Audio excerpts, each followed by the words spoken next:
Welcome everybody. So I have a little introduction. My name is Murphy. Thank you for being here. This is a symposium that follows a symposium that we had at CBIS at Morgan State University, Morgan University in April 18. A lot of people had asked us for a sequel. We decided not to have a sequel, but to go forward. And one thing that we identified in order to move forward was MLK. One of the testimonials I collected post-April 18th symposium was from a student who stated that, as a designer, I had always wanted to create spaces that promote a just society, and that symposiums like this provide a safe space to have candid, non-judgmental conversation among people, and that she hoped that we, the institutions, and her instructors, continue to lead this type of symposiums that dove into how designers and planners can create just communities or help remediate systematic injustice. The American dream is a work in progress. One of the most candid takeaways from the prior symposium was that all men are not created equally. Although equality is something we shall continue to aspire, the idea that we are all equal is not life-affirming. Our inequalities, differences, and dissimilarities are what is interesting about us, and they are the life force of any society, especially in America. Inequality by no means entitles the idea that some people are not still entitled to fairness and justice. The entire communities are cut off from natural evolutionary growth and economic prosperity. The reason that people ought to be treated fairly and equally is not that they are indifferent from one another. As an architect and aspiring urban planner, I identify infrastructure as one of the strongest dividers in the city. Since I arrived to Baltimore about 2.5 years ago, I was fascinated by MLK and how that line could exist as a divide and still today. After learning about the redlining, I got to comprehend its existence, and today I'm happy to get the chance to dive deep into this line, which has the potential to bridge instead of separating people and spaces. So welcome to the symposium. I hope today will bring you knowledge and creativity, and that we can all work together for a better global and connected community. Thank you. So I'm Rachel Sayers. I'm the chair of the Baltimore and Rotterdam City Committee, and you may wonder what does Rotterdam have to do with MLK Boulevard? What does Rotterdam have to do with all of this? So Rotterdam is a leading innovative center for architecture. We became sister cities in 1985. There were a lot of architecture projects that were happening between Baltimore and Rotterdam, an exchange of ideas, and that happened for many years. Then the architects on the committee, they started getting children, they started getting busy with their business, they started retiring. So for a while we didn't have any architecture projects. A couple years ago we said we got to change this, we got to get re-engaged with architecture. So we approached Warnock State University and said, would you like to work with us on re-engaging this relationship with Rotterdam? Coincidentally, Christina Murphy, who was just speaking, had just moved here, and she spent, I think, about 20 years in Rotterdam and co-founded an architecture firm there. And she said, yes, I would be willing to start an exchange program. So she started an exchange program with the Rotterdam Academy of Architecture and Urban Design, and one of the professors is speaking here today, and they did a residency in Pigtown this spring. Now, I want to take a moment and thank our partners, Morgan State University, AIA Baltimore, for doing promotion, making this part of Architecture Month, and getting AIA credits.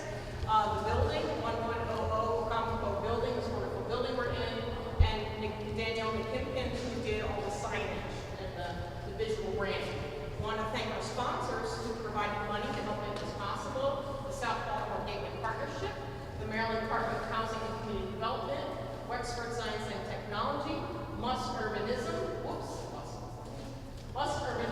that's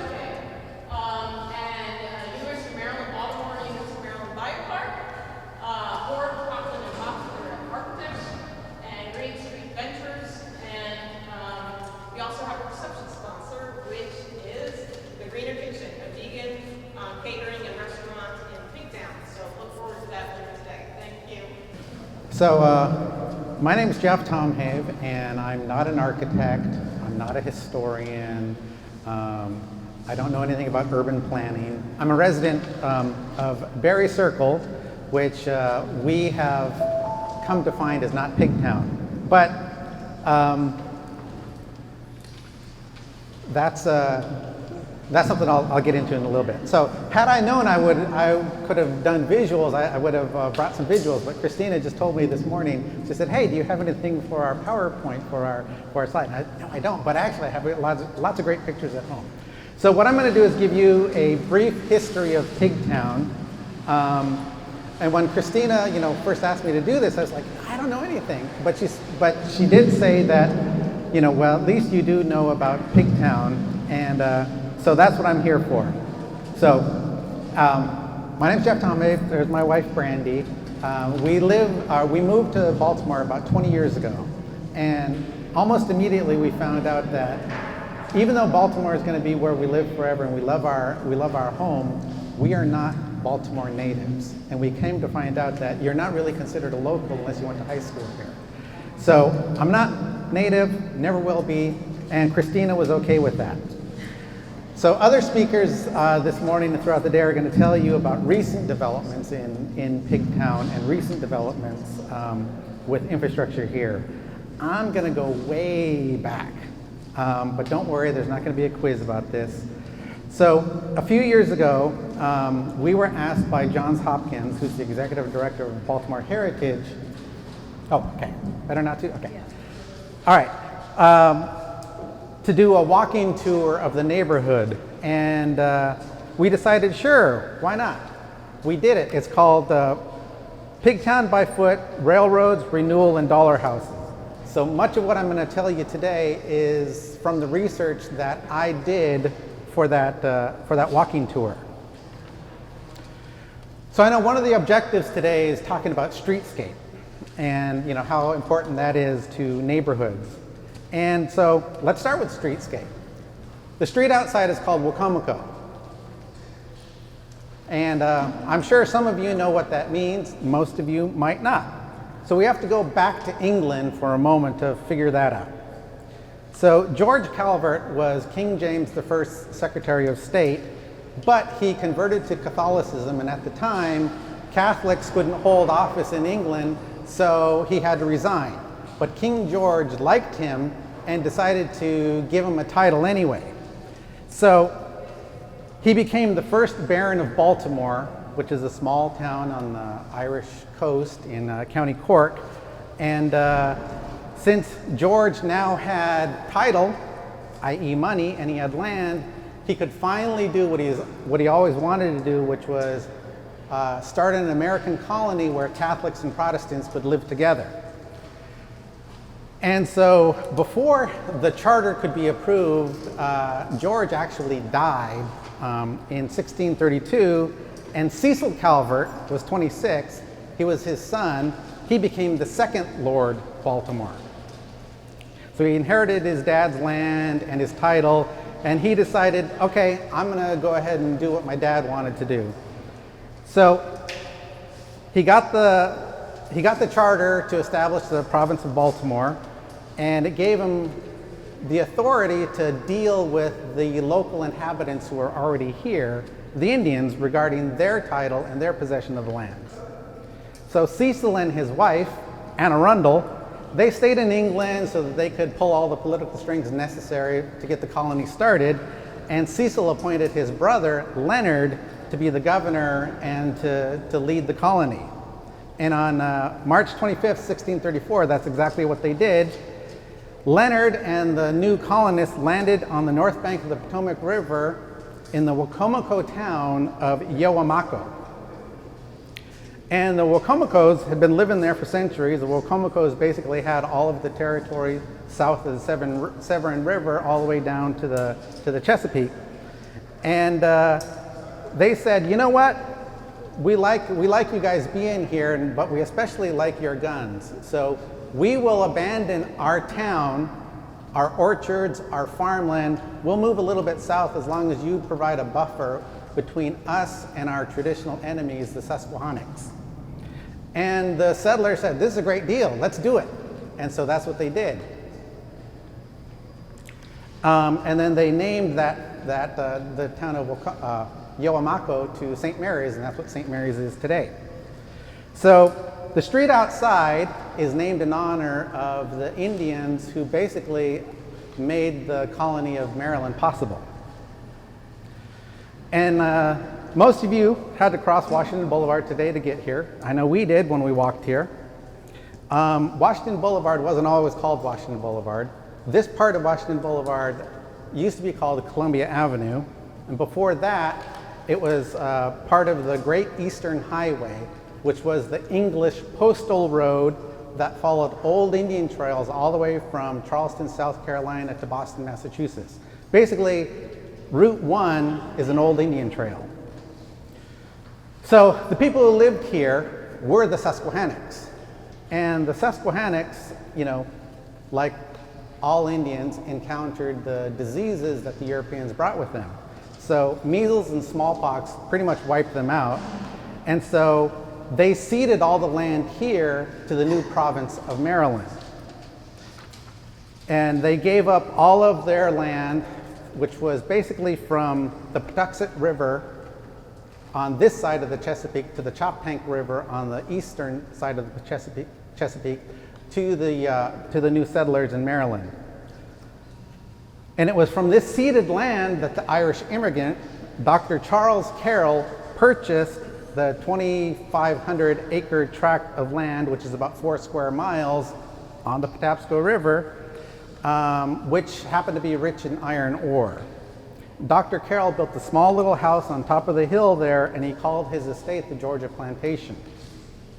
But it was too big, and he pretty much sold most of it off. He retained 800 acres, which is what Pigtown primarily consists of today.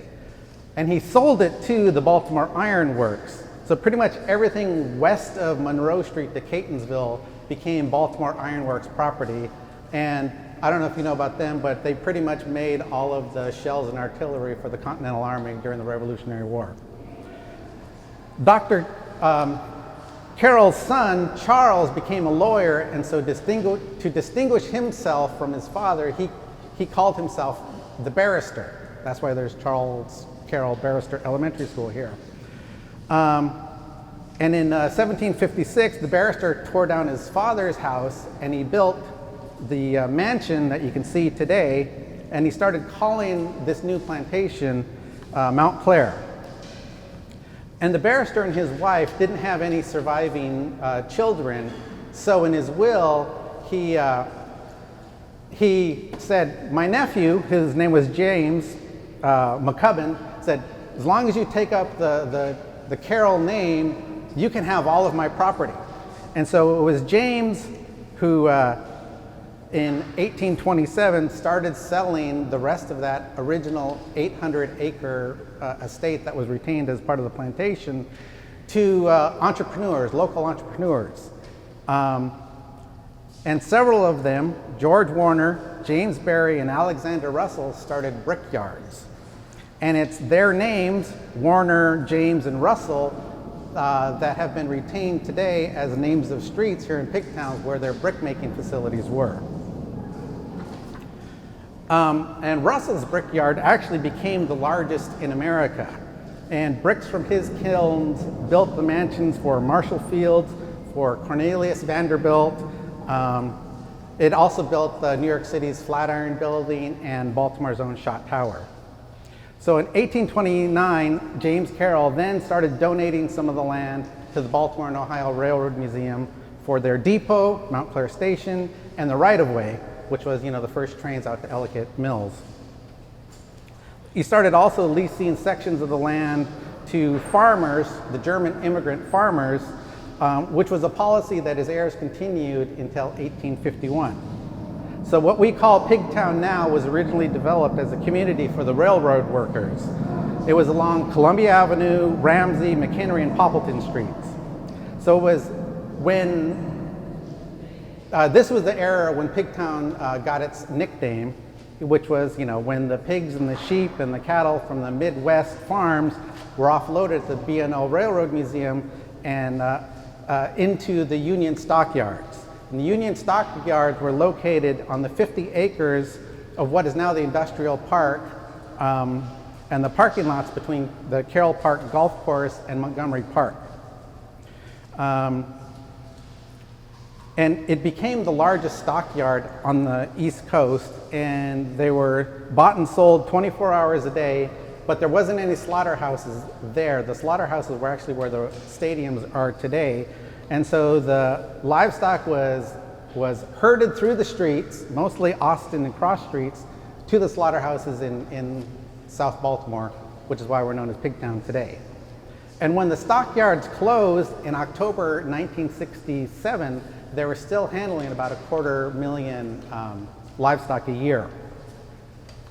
And it was, Baltimore at the time was known as the hog butcher of the world because it was reported that more pigs and hogs were slaughtered here than anywhere else.